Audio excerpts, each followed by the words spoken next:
Hey everyone, we are back for another episode of Real Pastors. Excited to be back, continue talking some Batman, and Gary made it just in time. How good I is did. I literally just sat down, threw down some coffee so fast I burned my throat. But it? I'm ready for some more Dark Knight deep dive. Don't hurt yourself. Sorry. Yeah. Here we are. And what an episode we have planned for today. We're here. It's Friday. We're talking Batman. Yep, and we're talking a Batman that, if you know those who have seen the thumbnail, we're talking a Batman movie that is, in fact, a movie that was in theaters, but I feel Yes. like no one really remembers it They do not. at all. Nope. No, we all know about the ones we talked about last week. They know about the mistakes that happened after those, and they know Dark Knight, they know Batfleck, but this one is a struggle for some people. I don't think they really know what there is, and this is Batman: Mask of the Phantasm, Mm-hmm. movie based off the Batman animated series Mm-hmm. that came out after the original Batman movie, the Michael Keaton movie.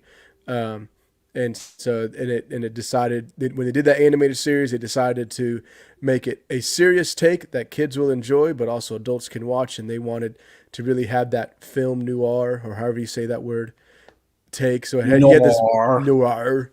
So you had this take of, like, it looked like it was set in the 30s Yeah. and stuff like that, but then at the same time it was very futuristic with a lot of things. So it had this really cool take, and animated series is still praised to this day.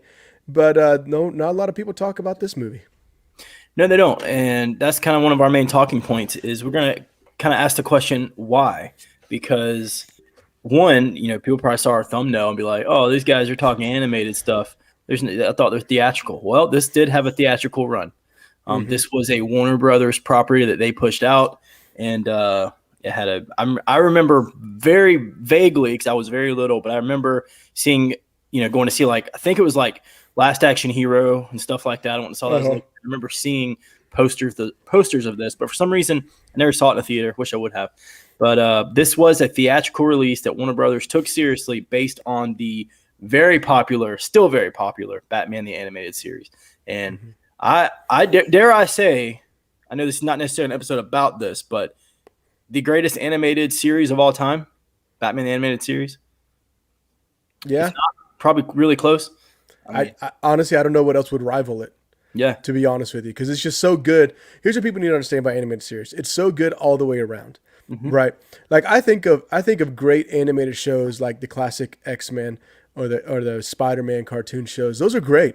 Hmm. Story wise, those are great shows, but they didn't have the attention to detail animation that Yes. Batman had. So Batman had great story, great characters, voice acting, everything was superb.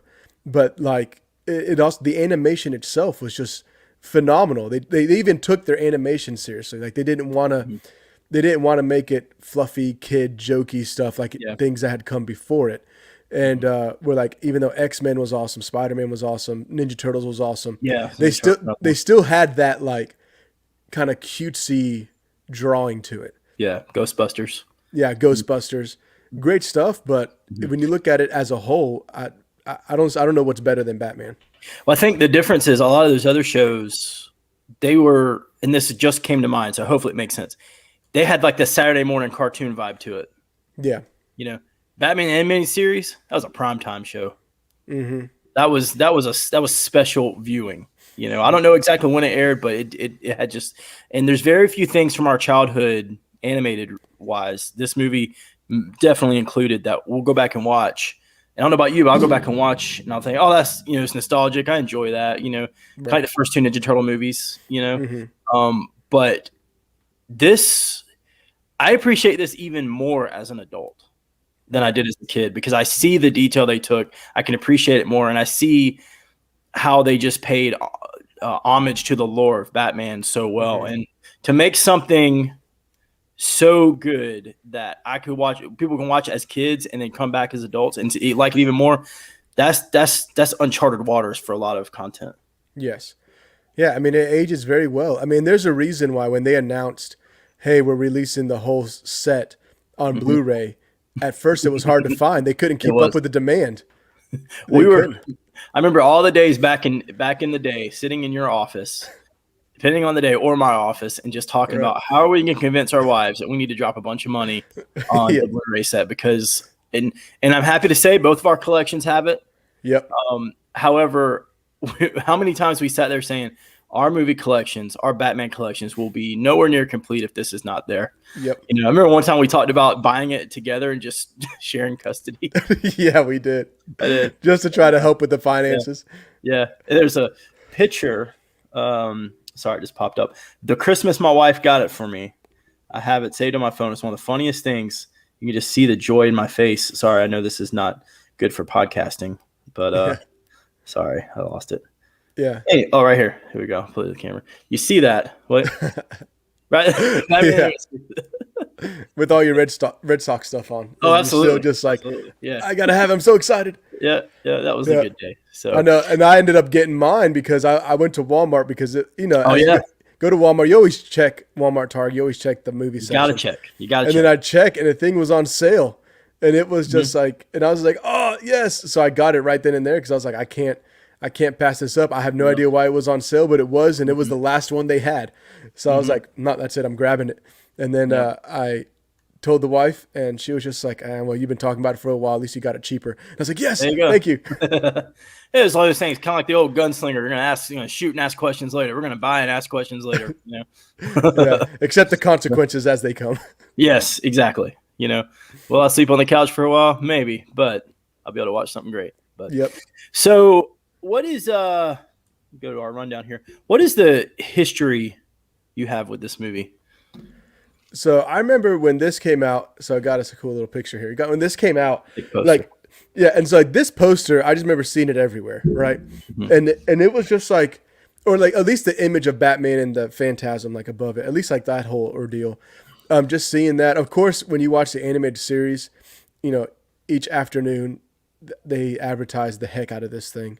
And again, like just like other Batman stuff, toys, everything was everywhere. But I remember, here's what's funny is I remember going to the movie theater and watching this as a kid. And I remember as a kid kind of walking out being like, that was kind of boring. Like just like as a kid, I mean, this came out in what, 93. 93. So I was 8 years old. And then, so, you know, I go with dad. I remember my dad was just like, hey, this thing was awesome. It was so good. And I remember being like, Batman wasn't really in it. And I was like, Joker was barely in. As a kid, I wanted like Batman and Joker to be in it. Yeah. And I was like, they were barely in it. Like, I mean, I know Bruce Wayne was all in it, but I didn't get it. And then it was one of those things, like, I didn't watch it for a while. And probably because I was spoiled as a kid too. Like, I mean, you had animated series every day. You had Batman. Yeah, it's something. Right. Yeah. And so, but as I grew older, you know, I had a younger cousin who was obsessed with this movie. And of course he saw it like after it was on VHS and stuff, you know, his dad bought for him. And then I rewatched it with him and I was like, oh, this isn't as bad as I remember. And then each time I watched it, I liked it more and more over time. And I think it's because of that. As I got older, as I understood more things of life and stuff, I was able to get like a layer deeper into this. So as a kid, it was, where's Batman? Where's Joker? There's barely any fighting. What's happening? What's this love story? I don't care. You know?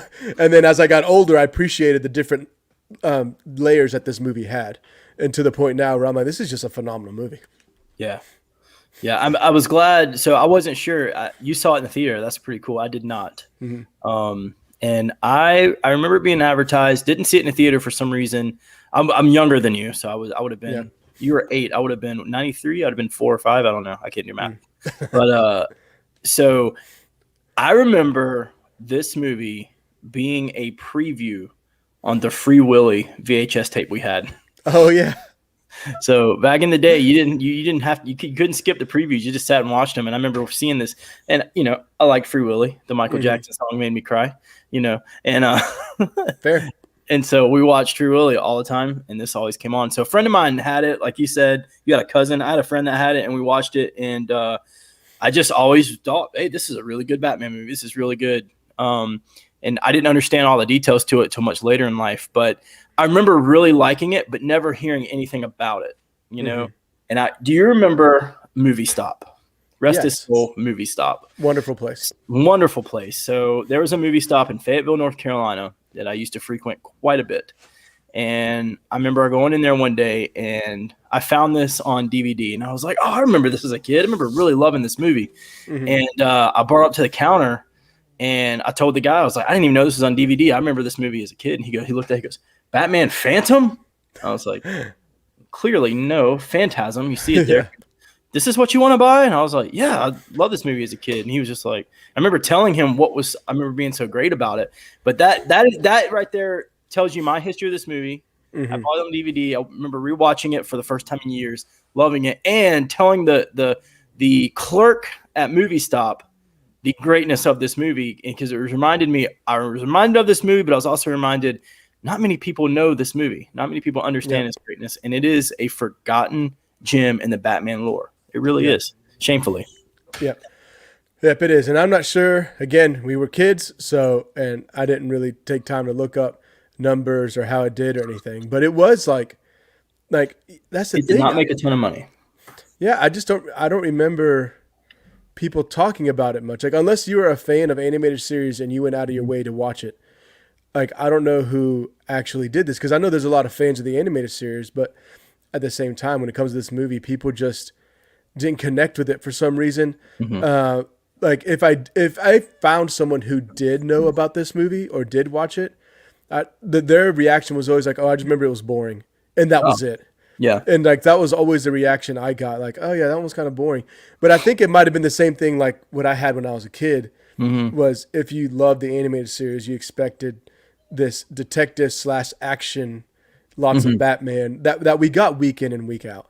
Yeah. And since that wasn't this case, this was more about like the detective side and then a deeper look into Bruce Wayne than Yes. it really was Batman. This is a character study. Yeah, Sorry. since that's what it was, I think that's why people didn't connect with it. Yeah, and chances are, so I mean, yeah, it was a $6 million budget. Opening weekend is $1,889,000. Gross US just over $5 million. So it didn't make his budget back, not even worldwide. Oh wow. So yeah, it just did not make a whole lot of money. And I'm thinking this might be one of those movies that word of mouth when it came out on VHS, and just people appreciate it more over time. And chances are there's probably some confusion. People probably thought this was just a special episode of Batman animated series and they was waiting for it to come on Fox. Maybe. Maybe nobody knew it was in theater. But yeah, so that is so it is a not talked about a lot. And so that's why today we're going to talk about it. Yep. And we've already kind of dug into it a little bit of what it is. I mean, but basically the premise is you have this new Phantasm, this new villain that shows up, which is exciting because when you already had all these villains throughout the animated series, you have a new villain to show up. And he has to deal with it, but then to figure out who this villain is and how to stop him, because this villain is out there killing mobsters. Mm-hmm. And so he's like, I got to stop him. He finds out stuff about his past, and he's got to dig into some past history, some past hurts, some past love life kind of stuff to really dig up what's going on, because these are people he hasn't talked to in years. Yeah. And so he's really got to dig back and do that detective work and that study to figure out. And this really was a push for Batman, to use his detective skills a lot more than, his punching skills. Yes. And even though we do see a little bit of how he earned his punching skills and stuff like that, and then you kind of get this kind of even like brief little backstory of Joker as well in it. That's, we'll talk about that in a minute, but you even have that. And so that's what this movie really boils down to. I don't know if you have more to add there, sir. I think it boils down to two things. It's what makes this movie great. Contrast the two main people in this movie, Phantasm and Batman. Two people that want justice, vengeance, that are going about it in two different ways. And that creates the other great part about this movie, which is conflict.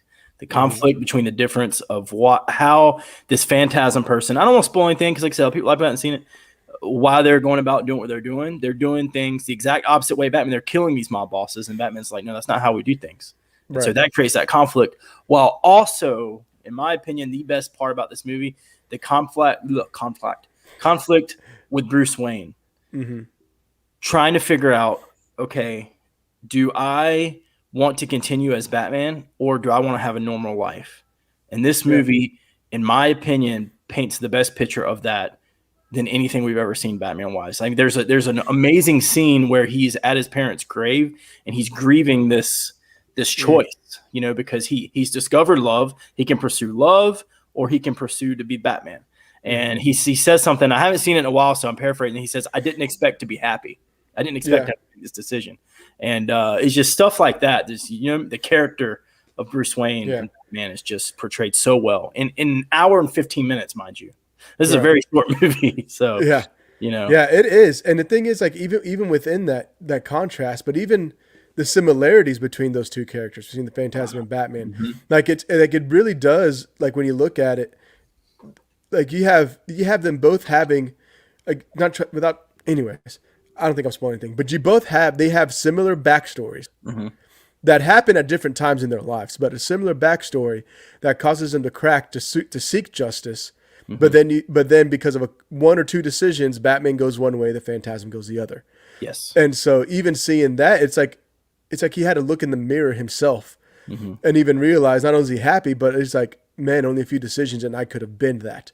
Mhm. And you see, you had that struggle there too, and that's where I just think it's pretty brilliant because even at the beginning of the movie, when the Phantasm first shows up, people think it's Batman. Yes. Like, so even the dress, like, so they really are putting up this side by side comparison, and like comparison and contrast setup between these two. Which again, that was one of those things as a kid you don't appreciate, No. but as you get older, as an adult, as you understand more things, you realize, wow, look what they did with this story, and the fact that they had the courage to do that for a kids movie. I Yeah. mean, kudos to the writers and everyone Yeah. who did this. It's almost like the Kevin Conroy and all them, the people that made this, they were like, it's a cartoon. So the studios, they'll just assume it's a kids movie or kids Hmm. stuff.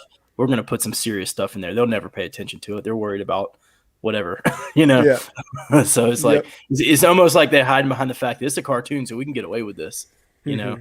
And yeah, all that. And two of my favorite images in Batman are one, because I'm contractually obligated to mention Batfleck in every episode, is when Ben Affleck, Bruce Wayne, is staring at the Batman cowl through the glass. Mm-hmm. That's my wallpaper on my phone, one of my favorite Right. images. And the other is when it's telling Batman's backstory at Mask of the Phantasm, where he's becoming Batman, and he's got the mask and he's holding it and he's just looking at it, and he puts Hmm. it on and turns around, and Alfred just has a look of horror on his face when he Hmm. sees Bruce Wayne, this guy that he has raised, become Batman. Like he sees Yeah. what Bruce Wayne has become, and he's just like, that is such a great example of who Batman and Bruce Wayne is. And another thing I noticed, because watching this now, we've had the Nolan. Oh, that's a cool shot. I like that. Yeah. We've had the Nolan movies. We've obviously Hmm. had the Keatons and stuff. Watching this now, you see kind of where, especially Batman Begins, Nolan definitely got some inspiration from this movie, I think. Oh yeah. You know. Yeah, I would think so too. I mean, just even the way the Phantasm, the villains handled the storytelling, all that, Mhm. there had to be inspiration from it. But in all fairness, the whole animated series was an inspiration for a lot of Oh people yeah. and a lot of Yeah. different things that we know and love today. Yeah, and like even this picture, I bring it up because it even shows like how it's trying to show how even the Phantasm, talking about the comparison and contrast and stuff. Like, I mean, if you look at this, yeah, Batman's there, but look who's looming over, and like, and you always think of like someone looming, it's always Batman. Yeah. He's always the one, but now Batman has someone behind him. So that's why I like that picture and just the seriousness of it, the noir-esque of it. Walking through, you're like, hey, Batman versus Casey Jones. Yeah. Oh yeah, Googler, as he Yeah. would say. Yeah. But yeah, but I mean, like you see that cool stuff there, and Yeah. and this was, and I brought this up just to even show further of just the animation style. I mean, this is, oh man, it turned out smaller than I thought, but like just that classic animation style where you have like all the shadows and the grading and all that, and how and the thing is they throughout this whole thing and in this movie they use this kind of shading and dark and stuff to really bring Gotham City to life and bring you the terror or the horror of what's going on. So I'm gonna take that off there because that thing's tiny. I thought it was bigger than that. Yeah. So yeah, I mean, and then you still have what I still like too is just they still have it still feels like a Batman movie, Yes. but like you said, it's a character study more on the Hmm. Bruce Wayne side of things, which I think that's where it might have lost some audiences. And I would hope that for those who have watched in the past and like, I would hope you revisit it because I think Yeah. you'd appreciate it a lot more now. Yeah. If you haven't seen it, check it out. If you haven't seen the animated series, check it out. I think it's on HBO Max, I believe, or Mm-hmm. you can buy the physical copy because we're fans of that. And but give it a chance, check it out, and give it a rewatch because it is worth a rewatch. Worth checking out. Mm-hmm. And what we haven't mentioned yet, which we would be remiss if we haven't, is Kevin Conroy Mm-hmm. bringing Batman to life in Right. such a profound way. I just realized I spelled his name wrong, but yes. Yeah, I think I did too. Yeah. Kevin Conroy, if you're watching, we apologize. Yeah. Sorry, sir. Well, yeah. But yeah, like this is something like if you watch, and I know you have, Gabe, you watch some behind the scenes stuff and documentaries on this thing. Hmm. They were looking for a while for a Batman, and they couldn't find someone who could do like we've talked about before, Bruce Wayne and Batman. You got to be able to do both. Hmm. And then when Kevin came in, he self-admittedly he was a Broadway guy, did some writing, did some other stuff like that. So he's never done like anything like this, and this is the first time he's done voice acting. And then he was trying to figure out how to do Batman and stuff. And then so he kind of talked normal as Bruce Wayne, but then when the Batman, he did that. He did the okay, got to change the voice up a little bit, and he did. And of course, when you're doing voice acting, there's a lot more you can do with your voice that you may not necessarily do if it was like live. Hmm. But you would do it because you feel like you have more freedom because the character, the animation's doing all the doing all the work per se, like the Hmm. was the facial features and the expressions. There we go, and all that kind of stuff. This is why like you can be a little bit more over the top, and it's almost like since Kevin Conroy understood this about Broadway, because on when you do stage acting, you have to be a little bit over the top so it looks semi-normal. Yeah. So how much more over the top? So he kind of was already bred for that. He had to be over the top even more to get it to come through and to fit perfectly. And then, of course, not me. I don't know about you, Gary, but anytime I read I read a comic book, a Batman comic book, or I see a picture or something, it's his voice that's in my head. Oh yeah, no doubt. Yeah. Yeah, which for me, it's just like and this is why like when we talk about like the best Batmans and stuff, like Hmm. for me, it's just like the best Batman of all time across anything is Kevin Conroy, because anytime I think of Batman, if I have to play his voice in my head, it's Kevin Conroy. Yeah. Like honestly, I don't think of Michael Keaton. I don't think Christian. But it's Kevin Conroy who's in my Hmm. head. So that's Hmm. why for me, I'm like, this guy has made it. He is Batman. Yeah. Yeah, I agree with that. I think because he does such a phenomenal job. He's the voice of my childhood. That's what Yeah. I've put it before. It's like, and not so much like, yeah, and you're right. Anytime I've read very few comics, anytime I read a comics, that's what I imagine. But anytime I go and watch other animated Batman movies, like there's some really good ones out there. The Hmm. Dark Knight Returns Part 1 and 2. Peter Weller voices Batman Bruce Wayne. Peter Hmm. RoboCop himself, you Right. know, does great, but it's not Kevin Conroy, you Yeah. know? And he's came back and done a few things outside the animated series, but he's just so top notch at it. Him Hmm. and Mark Hamill as the Joker. I mean, come on, Yeah. just Yeah. absolutely incredible. Yeah. You Which know? fun fact? Mark Hamill didn't even voice the first time Joker showed up. Oh, really? Yep, the first Yeah. episode when Joker showed up, I forgot who it was another guy, and they were like, it just doesn't stick, it doesn't stick. So they called Oh, Mark and they brought him in. And wow. then from the second time Joker appears on, it's Mark Hamill the rest of the way. Yeah. And so that's why you have a little bit like it sounds similar, but it's a little bit different. Yeah. And Mark Hamill's thing was he was scared, right? Like he was scared to do this because he was I'm like, oh, sure. but Jack Nicholson. I Yeah. mean, that's just what it was. It's like, oh, well, what Yeah. about Jack Nicholson, right? Mhm. And so he was scared to do this role until someone's like, hey, just do you. Don't worry about Mhm. Jack Nicholson. Like you do Joker the way you think he should be done. And then Mhm. so he made up all these voices and stuff like that. I actually just saw a little behind the scenes with Mark Hamill the other day where he's talking about all the voice acting that he's done. But of course, how Joker's his favorite because he had so much freedom Yeah. and he was able to make it iconic. I mean, again, so just as much as Kevin Conroy is Batman, he is Joker.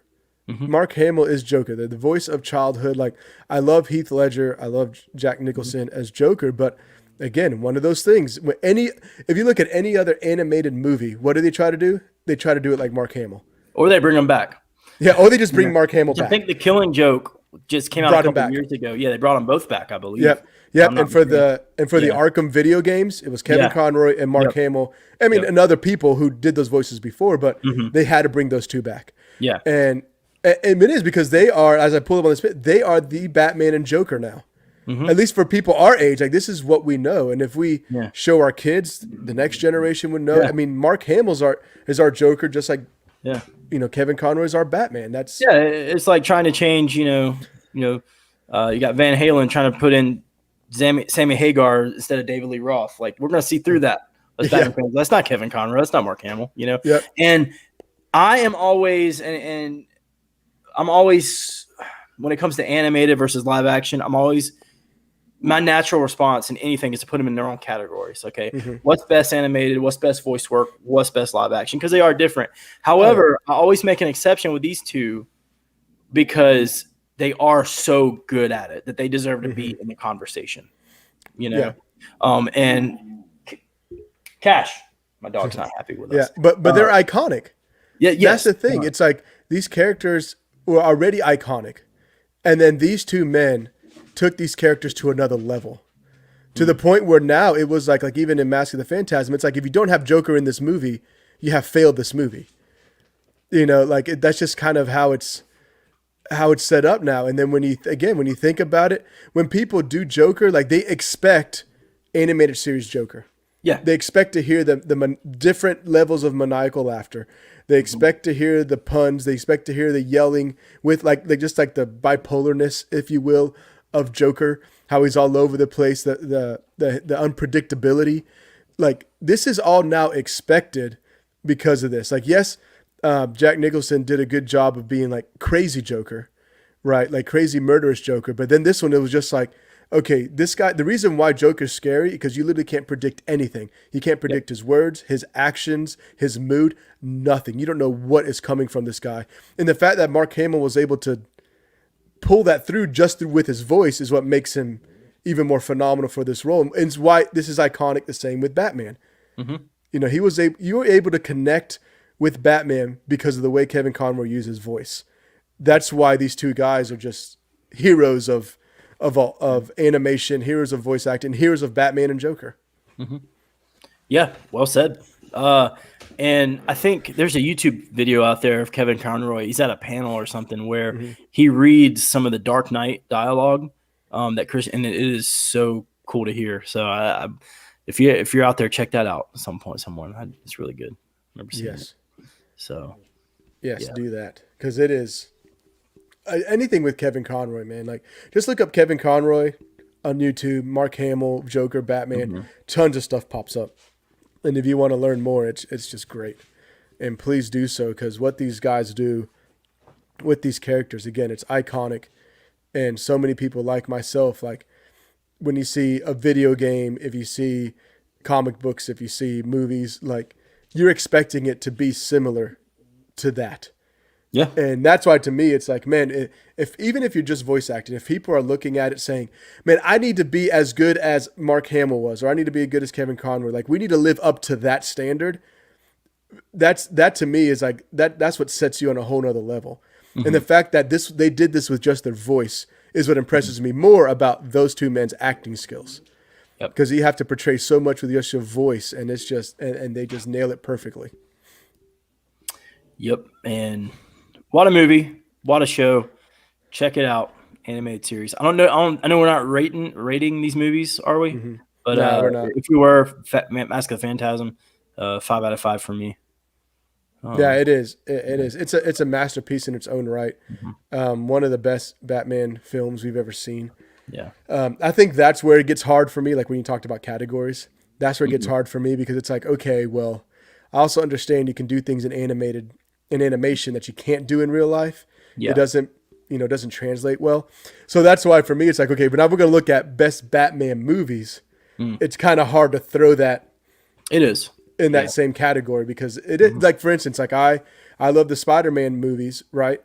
and probably Spider-Man into the Spider-Verse is my favorite. But I also Different. realize that Yeah. it just they were able to do things in animation they can't do in live action. Especially that movie. Yeah. Yeah. Yeah. So Well, definitely, I think it's safe to say, story-wise, it is up there at the top with Batman movies. And animated, this is animated Batman stuff. This is the top when it comes to the movies, and there's some really yeah. good ones out there. So a lot of them, I think this might be the only one that's theatrical. I think a lot Yeah. of them, like Sub-Zero and Yeah, that stuff was like straight that, to DVD and great DVD, which they're still good, but man, this was peak yeah. stuff. Yeah, I think the only other animated one is Lego Batman. I think so. Yeah, That was yeah, theatrical. Other than that, yeah, I don't think anything yeah, else came out theatrically. yeah. So Because they're all like an hour 20, hour and 30. So this doesn't really justify yeah. that theatrical release. Well, And maybe they did that because of this movie. Because this movie may also wasn't very long. It didn't make a lot of money. So maybe after that, they were like, let's not worry about it. push it to DVD. You know. Yeah. Which some of those movies that come out later, like, I'm okay not seeing those in theaters because they weren't like, Yeah. it wasn't like this movie. No, it wasn't. It wasn't. This is greatness. Yeah. Well, do you have anything to add? It's a shame we didn't like So, this movie. I know it really is a shame. And so, and is, oh, and this is, okay, so here's the question that you had, Gary, It is that we on haven't Blu-ray. talked about yet. Yes, it is. That we hadn't talked about yet. Best Batman story we've seen on the screen. Like, and I like the way you worded that question because, like we just said, it's hard to mix the two categories, but you said story. Yeah. Well, my heart goes to The Dark Knight, obviously, which we'll talk about in a few weeks. But I think without something like this, maybe we don't appreciate The Dark Knight as much. So yeah, probably. You know, probably. I think so. You know. Yeah. I think as far as story goes, to me, and here's what's ironic. To me, it comes up between this and the other animated one, The Lego Batman. Oh yeah. And the reason why, I mean, yes, that movie's hilarious and all that, but just like this movie did a character study on Bruce Wayne, so did Lego Batman. Oh yeah. But the Lego Batman did it with humor, where this one did it I very cannot seriously. wait to dive into that movie. Yeah. So like that's why for me it's like I feel like Lego Batman. If that is Phantasm is number one, Batman is Lego Batman's 1B. If that makes sense. Like I feel as far as story goes. Yeah, I get that. Just yeah. because like both of these movies, in my opinion, have the least holes. They make more sense. They have the character study. Where other movies, and again because of the story and the way they're written, they don't really have that kind of in-depth look. And some of that might be, for instance, you said Dark Knight. I think the trilogy is a deep character story, but I think each one individually doesn't do what like Phantasm did individually. If that makes sense. No, it does. Yeah, it's like Batman Begins. We had the Batman's origin story. Well, this does it extremely well first. Dark Knight. We have Batman versus the mob. That's what this movie gives us. Also, so it's just, and to be something so fleshed out and so good in an hour and 15 minutes is really impressive to me. Imagine if they got 2 hours with this movie. Oh yeah. So yeah, I mean, even think about like the love story, and then him struggling with the love interest and stuff. I mean, you even see that in The Dark Knight Rises a little bit. Like he's trying to figure that out with Catwoman and even I know it's Talia al Ghul, but who ended up what the name she was going by. It's like he's even but even then, throughout the first two movies, he's struggling on giving up the cowl for love. Rachel. Yeah, for Rachel, which was in Phantasm. So, but again, that's all fleshed out over 3 2-hour movies, so 6 hours. Yeah. This did it in an hour and 20 and did it well. So, Yep. So, I think the answer when you're talking about the Dark Knight trilogy and Mask of the Phantasm, I think the answer is just yes. yeah. Just watch them and enjoy it, and just be thankful we got something so great, and it makes me accept what we're going to be talking about the next 2 weeks a lot easier because I forgot to mention I'm taking the next 2 weeks off. My my mental health can't handle talking about these next two movies. So I'll let you handle that on your own. Well, I was just going to blow through both of them in one show because I'm like, there's no need to have them each a separate show. That's fair. So anyway, yeah. Segue into next week. Join us as we talk the Schumacher era. Rest his soul. And I will say this. Now that we have been more educated, it wasn't necessarily Schumacher's fault.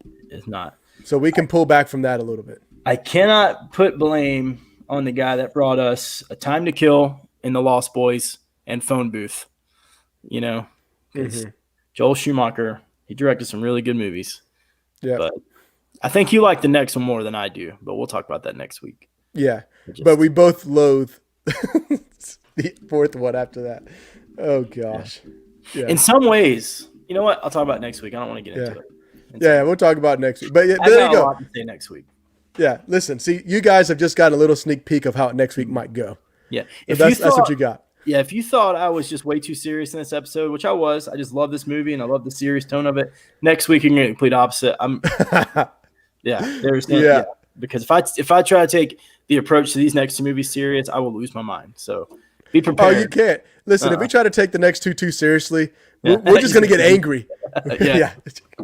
So thanks for joining us, Mask of the Phantasm. If you have not seen this movie, or if you haven't seen it in a long time, go check it out. HBO Max, I believe it's on HBO Max or Amazon Prime, or buy the Blu-ray set. Target has it, Walmart has it. They have them now. They have them. It's part of the Blu-ray set. Worthy to any collection. Absolutely. So yeah. All right.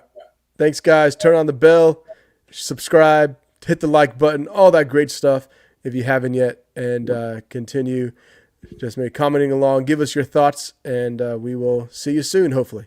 Yep. See you Check guys. us out on podcast as well. Heck yeah. Check us out. See you.